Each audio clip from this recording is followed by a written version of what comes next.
This is the Chemical Guy's lightning fast stain extractor, and I'm trying it out on some upholstery that definitely needs a little attention. The directions are pretty simple. You simply spray it onto the stained or dirty area, allow it to work into the fabric, and then agitate or blot the area to help lift everything out. So, here on my car seat, you can see some of the dirty spots that I am going to target with this spray. I'm spraying the cleaner directly onto the upholstery and then going to let it sit for a little bit before wiping everything down with a cloth.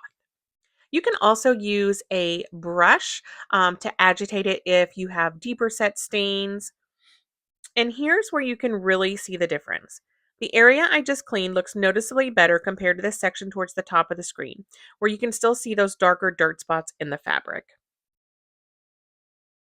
For places that have larger crumbs or loose debris like this, I would definitely recommend vacuuming first. Clearly, I skipped that step here, so I'm just picking up the bigger pieces by hand before I'm going to do exactly what I did before. Spray on the cleaner, let it sink into the fabric, and then wiping that area down really well. Again, if you have deeper set stains or more dirt, you can always use a brush to agitate the upholstery. Now, here are the results on this seat. It definitely helped clean up the upholstery and lift out the visible dirt that was there before. Overall, this was really easy to use, and I like that it can be used on car interiors as well as other upholstery and fabric surfaces around the home.